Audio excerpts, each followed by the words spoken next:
Sean bienvenidos al curso de diseño de fundaciones superficiales. El día de hoy vamos a tocar el tema de diseño estructural de zapatas aisladas. Entonces, a lo largo del curso no hemos definido aún lo que es como tal una fundación superficial. Aquí podemos ver un concepto que nos da una definición que nos da Bowles, ¿verdad? Pero en síntesis podemos decir que una fundación o cimentación es el elemento estructural que transmite las cargas desde la superestructura, entiéndase por superestructura a las columnas, vigas, losas, etcétera, al suelo o roca subyacente. ¿Okay? En países como Estados Unidos, el título de ingeniero de cimentaciones es a la persona que, por su formación y experiencia, está suficientemente versada en los principios científicos y el juicio ingenieril para diseñar una cimentación. Entonces, el ingeniero de cimentaciones es una, podríamos decirlo así, una subespecialidad del ingeniero estructural, pero que conoce también la parte de la geotecnia.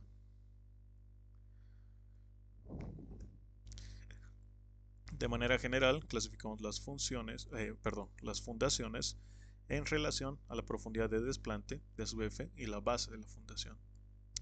Entonces, para una relación de la profundidad de desplante respecto al ancho de la zapata, este B también podría ser el diámetro del pilote o el ancho del pilote, de la sección transversal del pilote.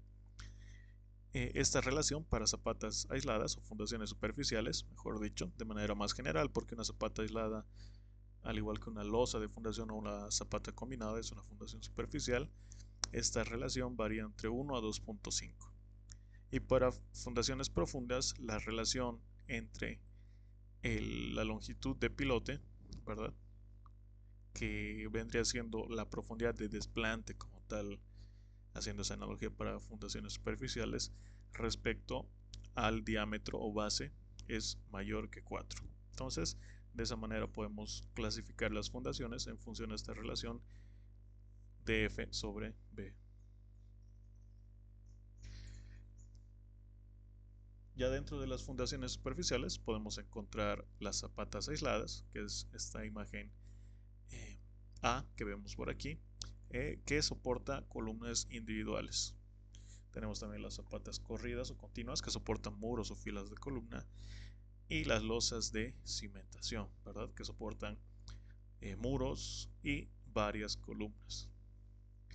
También tenemos un caso especial que sería la zapata combinada, que sería una pequeña losa de cimentación con una franja de columnas. Es importante, tanto en el aspecto geotécnico como en el estructural, conocer ambas normativas aplicables, ¿no? Normativas técnicas aplicables, tanto la parte geotécnica como la parte estructural. Entonces, hasta ahora en el curso habíamos visto eh, en su totalidad la parte geotécnica, que se caracteriza en eh, o se enfoca en la caracterización del suelo y las rocas, ¿verdad?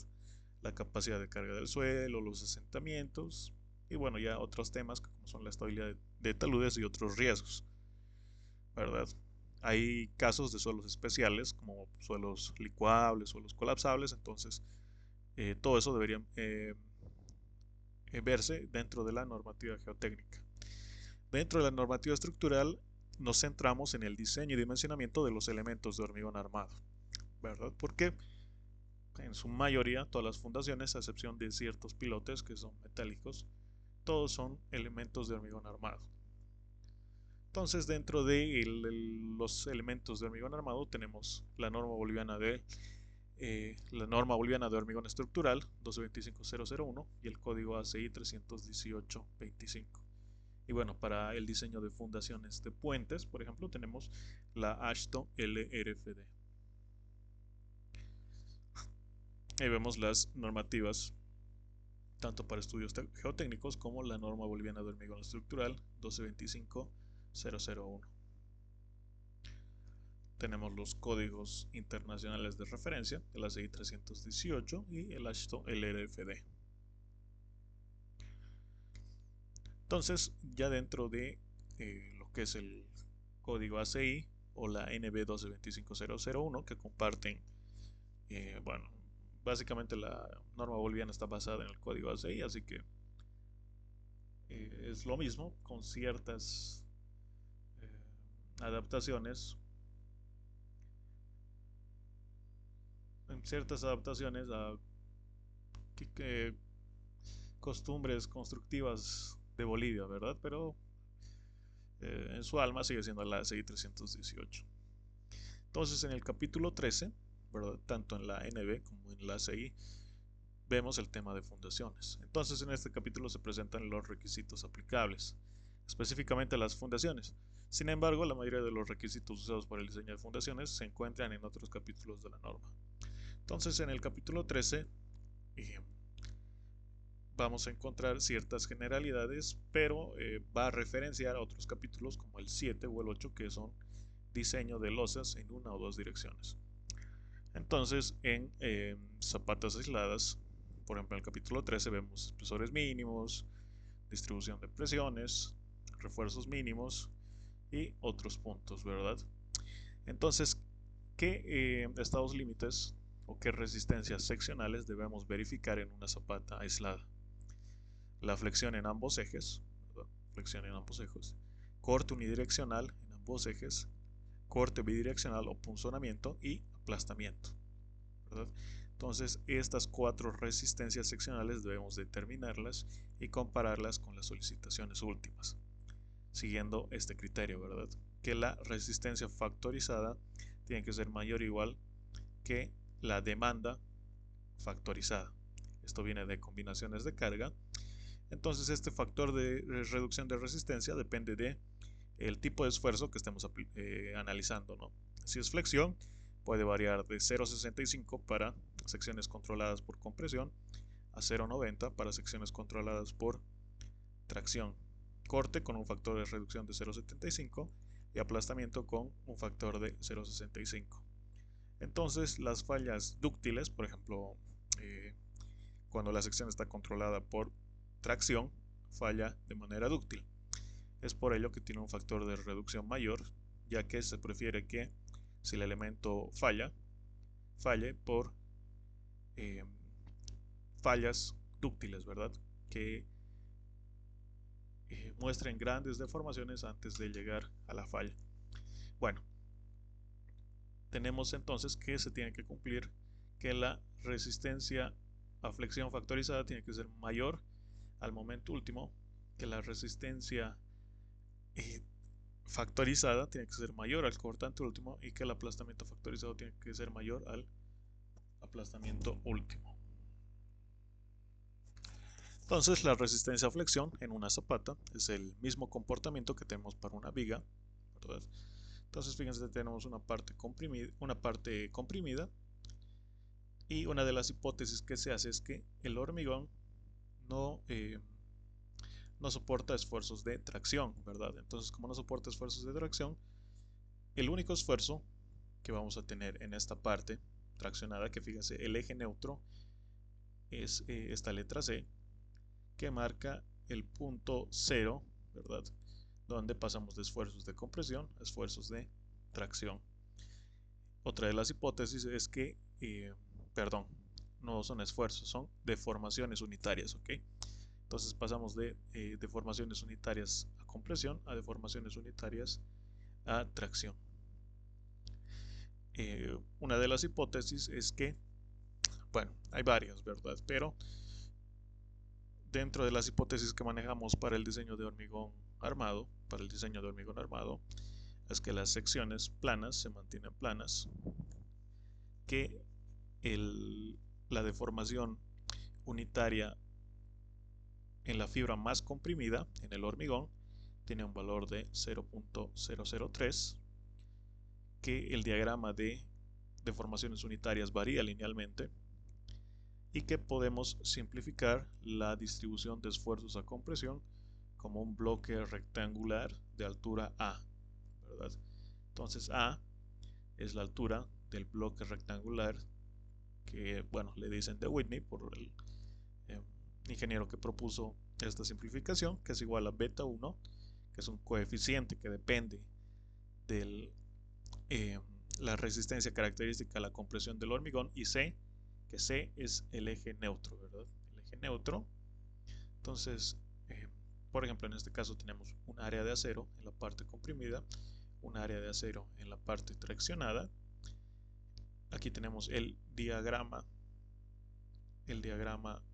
de esfuerzos, que en la parte más comprimida tiene un valor de 0.003 y desde ahí varía linealmente. ¿Okay?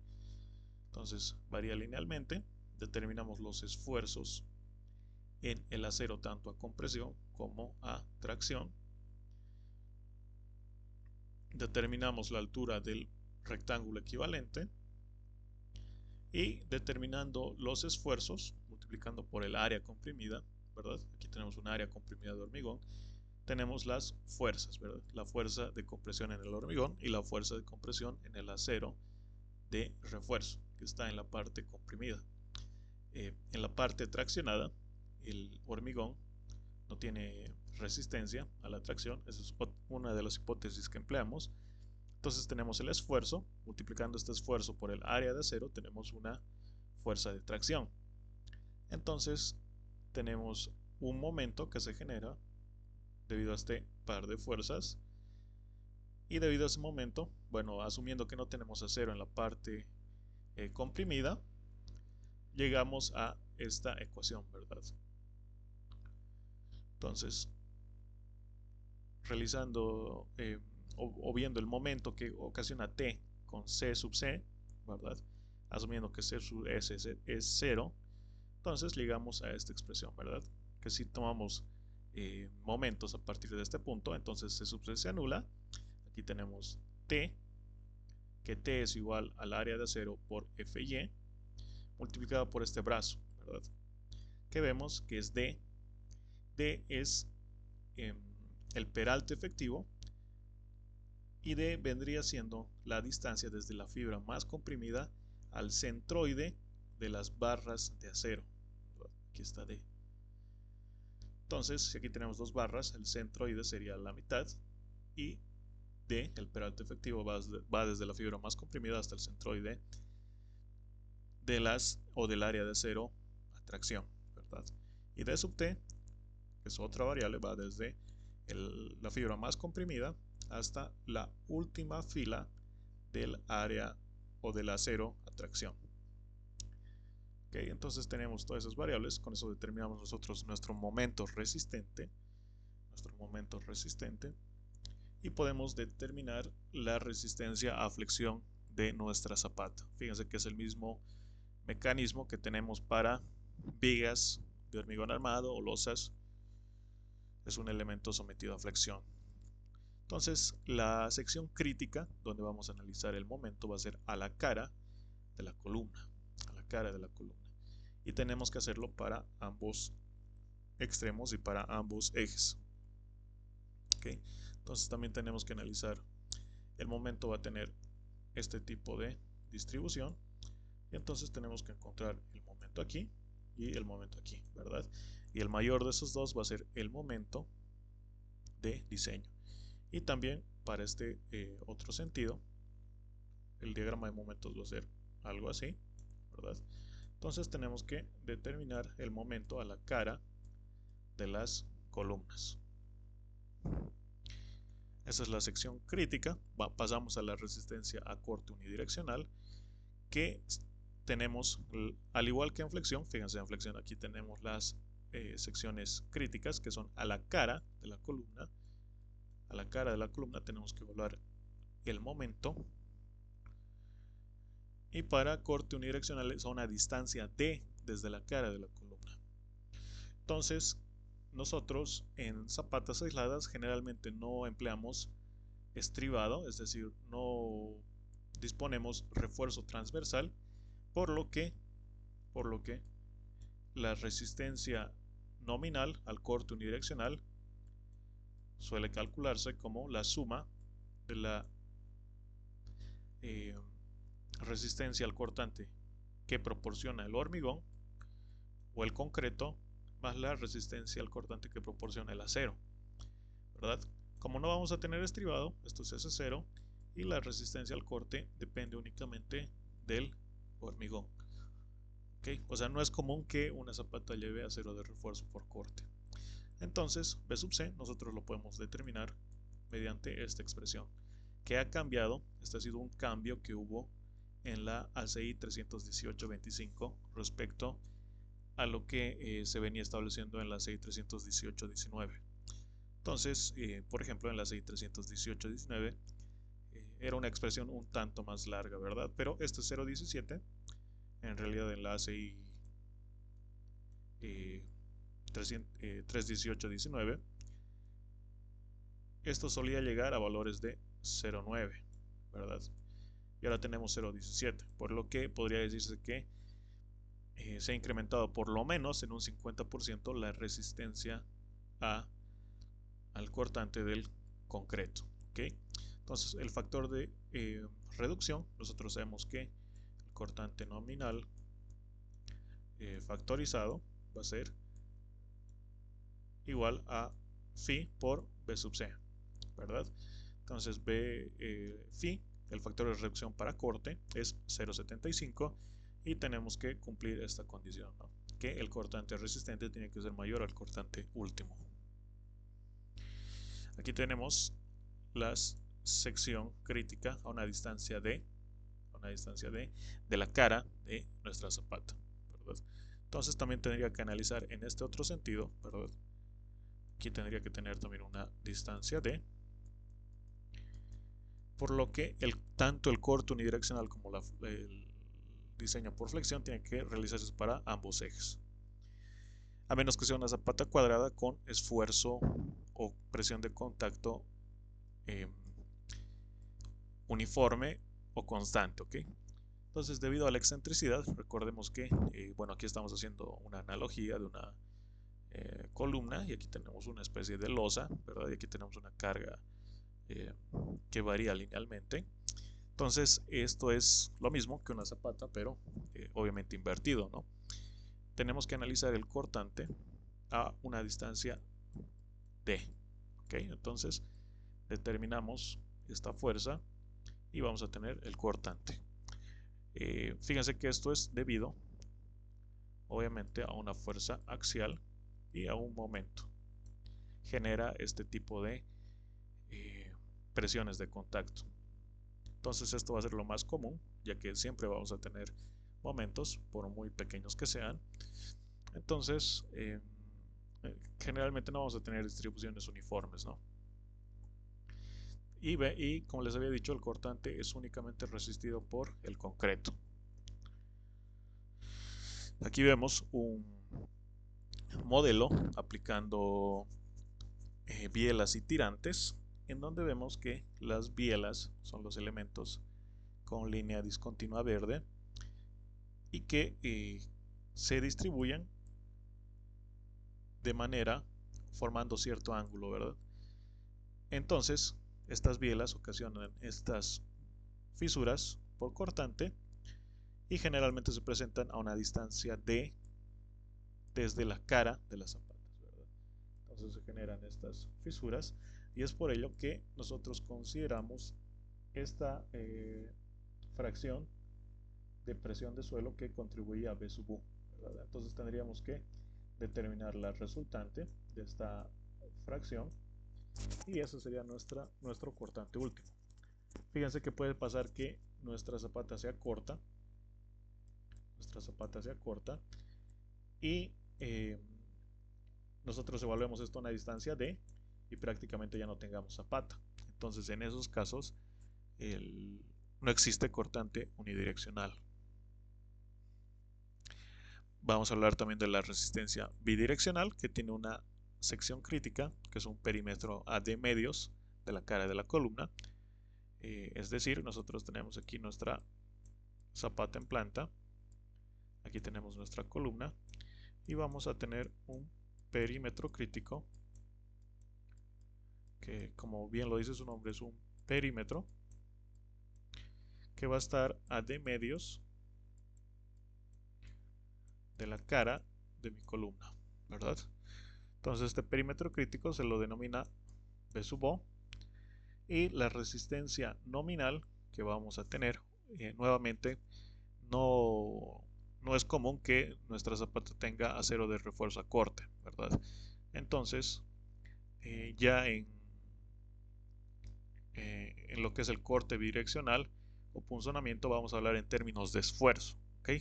Y ya vamos a ver por qué. No tanto en términos de fuerza, como habíamos visto en el corte bidireccional, sino en términos de esfuerzo.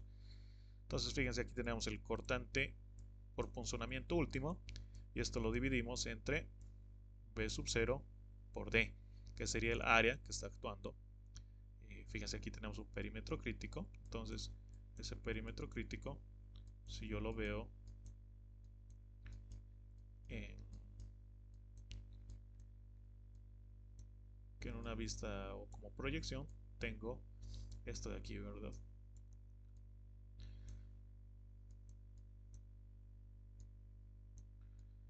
Tengo cuatro caras, ¿verdad? Cuatro caras, y yo sé que toda esta longitud de mi perímetro es B sub 0 y esta altura es D, ¿ok? Entonces, todo, todo lo que yo estoy achurando, es decir, todas las caras laterales de este perímetro crítico son lo que está resistiendo al punzonamiento, ¿verdad? Entonces todas estas caras laterales son lo que resiste al punzonamiento, por lo que el área de todo esto sería como desdoblar nuestro perímetro. Si yo esto lo desdoblo, seguramente voy a tener una porción así larga en donde tenga aquí los cuatro lados, ¿verdad? Los cuatro lados, y el área de esto es B sub O por D, ¿verdad? Entonces aquí estoy determinando el esfuerzo último por punzonamiento, y lo que tengo que cumplir es que mi esfuerzo por el resistente al punzonamiento del concreto, obviamente con un factor de reducción que sigue siendo 0,75, sea mayor al esfuerzo de punzonamiento último, ¿verdad? Entonces, fíjense que aquí tenemos cómo determinar el esfuerzo resistente por punzonamiento. Tenemos 0.33 de lambda S, que lambda S para, aquí lo podemos ver, ¿no? Que para corte en dos direcciones, el factor, el factor de tamaño, lambda sub S, puede ser tomado igual a 1, ¿verdad? Entonces lambda sub S es igual a 1 en todas estas ecuaciones, y lambda es un factor que depende del peso específico del hormigón. Si estamos trabajando con hormigones de peso normal, lambda va a ser igual a 1, ¿verdad? Generalmente siempre estamos trabajando con hormigones de peso normal, entonces evaluaríamos estas tres expresiones A, B y C, y la menor va a ser la resistencia del concreto al corte unidireccional.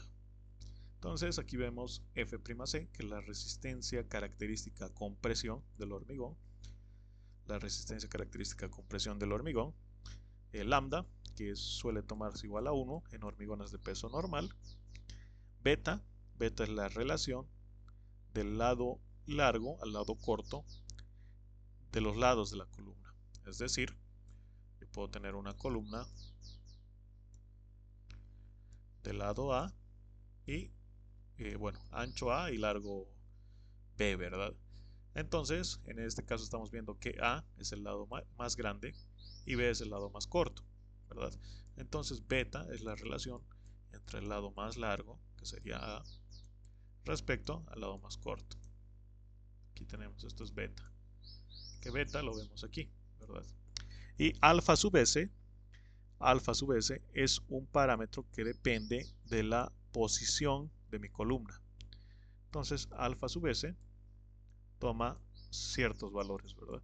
Toma valores de 40, 30 y 20.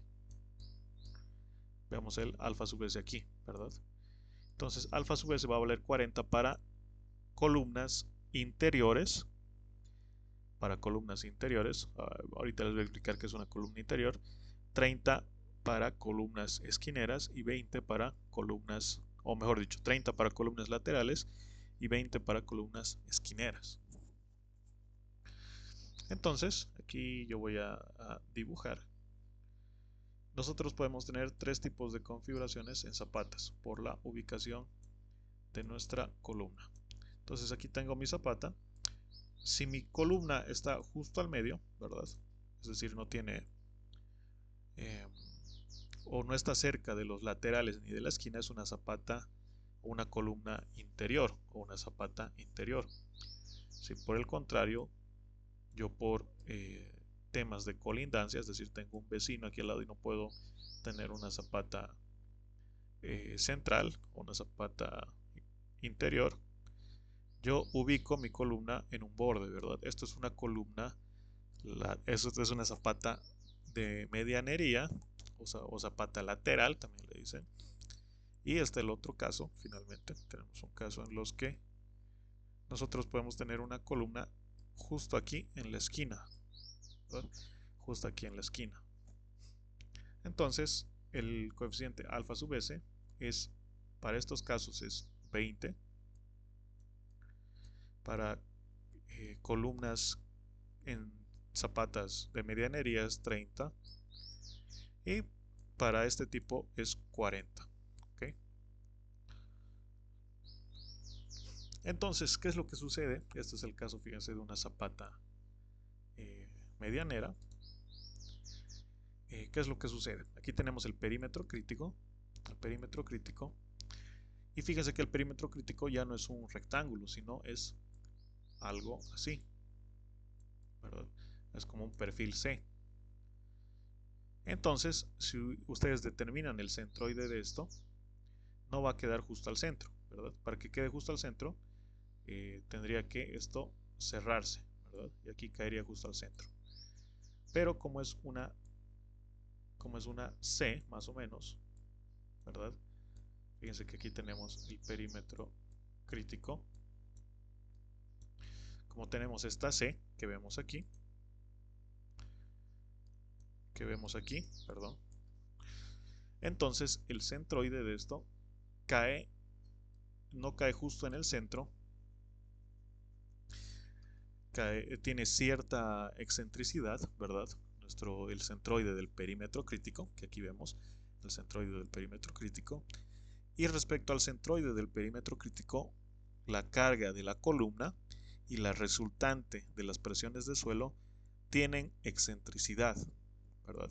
Fíjense aquí tenemos este brazo que o sea, tenemos un momento respecto a este punto y respecto a este otro punto también tenemos un brazo y por lo tanto también tenemos un momento, ¿verdad? Entonces ese momento tiene que incluirse en la determinación de esfuerzos por el esfuerzo último a corte, porque este momento genera un esfuerzo adicional, ¿ok? Entonces por eso es que el cortante último luego hablamos en términos de esfuerzo y no términos de fuerza. Es decir, ¿por qué no tomamos B sub U y listo, no? Porque en zapatas medianeras y esquineras el centroide del perímetro crítico está desplazado y las cargas PU y la resultante del suelo generan momentos, ¿ok? Entonces estos momentos se tienen que considerar en los esfuerzos generados. Por ejemplo, para este caso, fíjense que aquí estamos determinando brazos, y aquí determinamos el momento último, ¿verdad? Que es el momento último asterisco, para no confundirnos con el momento último, por ejemplo, para el diseño por flexión. Entonces, multiplicando los brazos ya tenemos este momento último. Tenemos J, que es el momento de inercia polar. Bueno, no es como tal el momento de inercia polar, pero es una propiedad geométrica parecida a la inercia. Fíjense que aquí tenemos la inercia de cada una de estas caras dependiendo de la orientación a las que se ven respecto a si estamos paralelos a esta cara, ¿verdad? Es algo un poco complicado de entender, ya lo vamos a estar viendo, pero entonces el momento último lo podemos determinar en base a los brazos y fuerzas, ¿verdad? Y gamma sub b, este momento eh, no entra o no se considera en su totalidad para los esfuerzos de corte. Entonces, cierta fracción de este momento va a considerarse para los efectos de corte. Por eso tenemos los factores gamma sub b, que es 1 menos gamma sub f, que es precisamente la contribución de este momento a flexión. Entonces, para determinar gamma sub b, tengo que determinar gamma sub f, que lo determinamos mediante esta expresión, en la que B1, fíjense que B1 son los lados del perímetro crítico. Tenemos que esta distancia es B1 y B2. Entonces, dependiendo de la dirección de análisis, porque puede ser el caso que tengamos momentos, no solamente, bueno, aquí todas las fuerzas están cayendo sobre esta línea, ¿verdad? Pero puede ser que debido a la distribución de presiones del suelo y a las excentricidades que nosotros tenemos en esta columna, también tengamos momentos en el otro sentido. Entonces también tendríamos que añadir, por ejemplo, esto sería en el eje X, y tendríamos que añadir aquí M o Y por C entre JC, ¿verdad? Tendríamos que añadir otro término.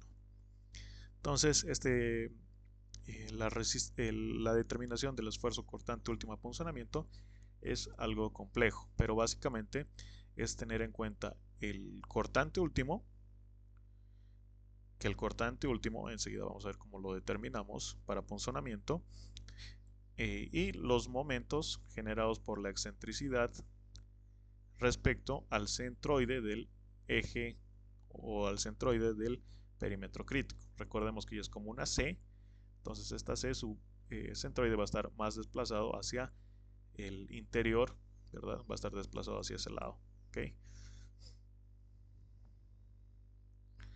Entonces aquí vemos el perímetro crítico, que es una distancia de medios, y aquí vemos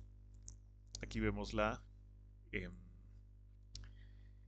el mecanismo de falla, ¿verdad? Tenemos una pirámide truncada. Entonces, ¿cómo determinamos B sub U? Aquí tenemos una carga que nosotros la vamos a denominar P sub U, ¿ok? Y recordemos, yo voy a simplificar aquí la distribución de esfuerzos en el terreno. Producto de esta carga P sub U, obviamente el suelo tiene una reacción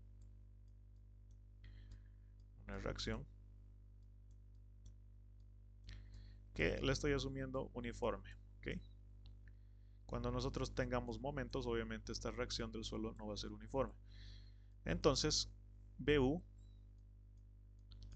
va a ser igual a P sub U, es decir, lo que está punzonando, menos la fuerza que está resistiendo. Y veamos que aquí esto tiene cierta área, ¿verdad? Cierta área en planta, que es diferente al área de las caras laterales que habíamos definido.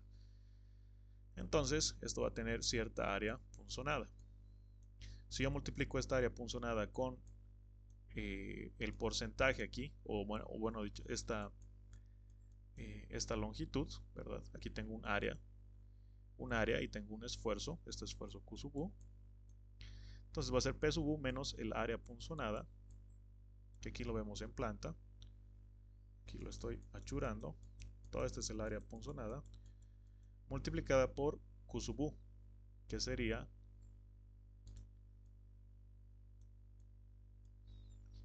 la reacción del suelo. Entonces, así determinaríamos B sub U, que sería la fuerza de punzonamiento, ¿okay?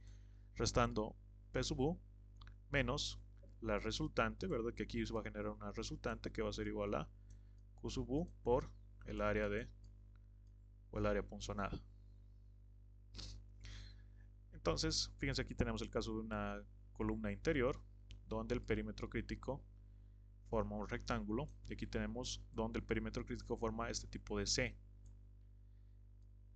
Y esta es precisamente por qué tenemos que incluir estos momentos, ¿verdad? Para una columna de lateral.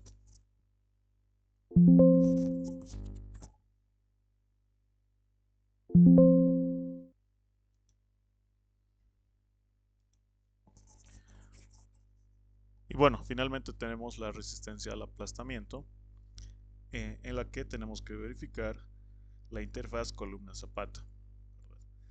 Entonces, la resistencia nominal al aplastamiento es la mayor de estas dos expresiones, ¿verdad? Entonces, tenemos si pueden fijarse aquí en estas expresiones, tenemos un área 1 y un área 2.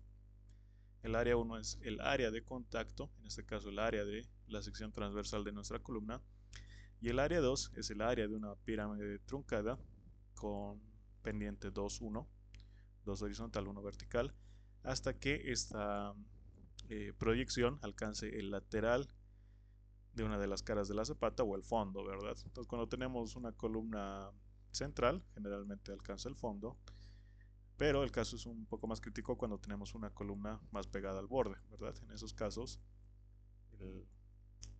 el área 2 se incrementa, entonces lo que sucede es que la resistencia se decrementa, ¿verdad? Enseguida vamos a ver las expresiones que están en la normativa. Creo que hay cierto error en las expresiones que les mostré en las diapositivas. Pero otro detalle que tenemos que verificar es que la longitud de desarrollo a compresión de las barras de la columna se cumpla. ¿Esto qué quiere decir? Nosotros tenemos aquí nuestra zapata y esta zapata tenemos nosotros barras longitudinales, ¿verdad? De la columna. Entonces nosotros tenemos que tener cierta longitud de desarrollo a compresión que tiene que cumplirse, ¿verdad? Entonces nuestra zapata, la altura de nuestra zapata tiene que cumplir esta condición. La altura de la zapata tiene que ser mayor o igual que la longitud de desarrollo a compresión, más, si esto yo lo voy a hacer como un zoom por aquí, vamos a tener aquí nuestro gancho. Aquí vamos a tener nuestras barras longitudinales en esta dirección, ¿verdad? Y aquí vamos a tener nuestras barras longitudinales en la otra dirección. Y aquí vamos a tener un recubrimiento de por lo menos, el recubrimiento inferior tiene que ser de 7.5, ¿okay? Entonces, fíjense que la altura de nuestra zapata tiene que ser la longitud de desarrollo a compresión, ¿verdad? Más el diámetro, este diámetro que yo tengo aquí, de las barras, ya sea en X o en Y, es indistinto, más esta barra, ¿verdad? Este diámetro, que sería el diámetro de las barras en dirección Y, más el recubrimiento. Entonces, la altura de mi zapata tiene que tener o ser al menos de esta magnitud. La longitud de desarrollo a compresión la tenemos que determinar mediante estas expresiones, mediante A o B. Fíjense que tenemos FY, que es el esfuerzo de fluencia del acero de refuerzo, lambda, que como les había mencionado puede ser tomado igual a 1 en hormigones de peso normal, F'C, que es la resistencia a la compresión del hormigón, y un parámetro Psi sub R, ¿no? Que es un factor por confinamiento, que si no tenemos confinamiento en nuestras barras longitudinales, es decir, van así directamente, es 1, ¿verdad? Toma el valor de 1, pero si tenemos cierto estribado, esto va a reducir hasta 0.75, ¿verdad? Y todo esto multiplicado por D sub B, que es la barra o el diámetro de las barras de la columna, ¿okay? En cualquier caso, calculamos estas dos y tiene que ser el mayor de estas dos expresiones, ¿no? Es decir, aquí dice el mayor de A o B, pero mínimamente 20 centímetros. ¿Okay? Entonces, si nosotros tenemos que mínimamente tiene que ser 20 centímetros, ¿verdad? 20 centímetros, suponiendo que vamos a tener barras de 12, ¿verdad? Entonces eso sería 2.4 centímetros más, o barras de media si quieren verlo así, más el recubrimiento que es 7.5 centímetros. Fíjense que la altura mínima de una zapata en cualquier caso son, bueno, 30 centímetros, ¿no? 30 centímetros. Entonces una zapata no puede tener más de 30, o no puede tener menos de 30 centímetros.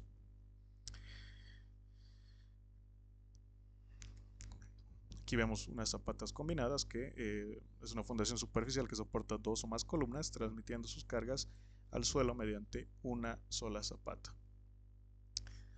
Entonces este tema lo vamos a ver en las siguientes clases. Quiero quedarme con el tema de zapatas aisladas. Entonces vamos a ver el ejemplo. Por ejemplo, aquí tenemos una zapata central, ¿okay? Con una columna central. Entonces, para este tipo de zapatas, generalmente los momentos suelen ser bajos y la distribución de presiones es uniforme, ¿verdad? Pero cuando tenemos el caso de una zapata de medianería, lo que sucede, bueno, en este caso fíjense que la fuerza está cayendo justo al centro de mi zapata, ¿verdad? O casi al centro. Pero en este caso, cuando la columna, la fuerza, desde la fuerza axial de la columna, tiene cierta excentricidad geométrica, recordemos que este es el centro de mi zapata en esta dirección, vamos a tener cierta excentricidad, aquí vamos a tener la fuerza. Esto va a generar que la distribución de presiones se comporte de esta manera, ¿okay? Una distribución de presiones que puede ser así, ¿verdad? Incluso puede ser triangular. Entonces, en esos casos, para compensar, fíjense que si yo quisiera traer o hacer que esta fuerza cambie o eliminar esta excentricidad, podría combinar dos zapatas, como tengo aquí, y la resultante, como yo tengo una resultante aquí, o bueno, una fuerza aquí y otra fuerza aquí, la resultante de esas dos fuerzas va a caer, o la idea es que caiga justo al centro, y vamos a volver a tener esta configuración, ¿verdad? Entonces de esa manera solucionamos la excentricidad geométrica en zapatas, combinándolas ya sea con una eh, zapata combinada o una viga de equilibrio, como vemos aquí, ¿verdad? Entonces fíjese, es ideal que la resultante de las dos fuerzas, porque aquí vamos a tener una fuerza y otra aquí, caiga justo al centro o al medio de mi zapata. De esa manera vamos a tener distribuciones de presión uniformes y no triangulares ni trapezoidales. Lo importante es que cada una de nuestras esquinas de nuestra zapata estén a compresión, ¿okay? No se generen levantamientos o tracciones en el suelo. Bueno, no se generen esfuerzos de tracciones que ocasionarían un levantamiento de la zapata, ¿no? Ya que el suelo no soporta tracción, ¿verdad? Entonces fíjense que nosotros combinamos estas dos zapatas y generamos cierta área aquí, ¿verdad? Que esta área compensa más o menos lo que aquí no tenemos, ¿verdad? De área. Entonces lo que se busca es que la resultante quede a L medios, ¿verdad? Al centro de nuestra zapata. Aquí vemos el comportamiento de una zapata combinada y se generan, bueno, nosotros acostumbramos a ver el momento de manera invertida, ¿verdad? Entonces aquí tenemos un momento negativo. Como tenemos un momento negativo, aquí tenemos a cero superior, ¿verdad? Entonces en una zapata combinada vamos a tener tanto acero inferior como acero superior, y en ambos sentidos. Okay, entonces aquí tenemos un momento superior y un momento, o mejor dicho, un momento negativo y un momento positivo con el que vamos a determinar el acero en la parte inferior. Okay, bueno, ya no quiero entrar mucho en el tema de zapatas combinadas, lo vamos a ver la siguiente clase. Okay. Entonces vamos a comenzar con el diseño de una zapata aislada. Espero que les haya gustado el video. La siguiente parte va a ser la resolución práctica de un ejercicio para el diseño de una zapata aislada. Gracias por su atención.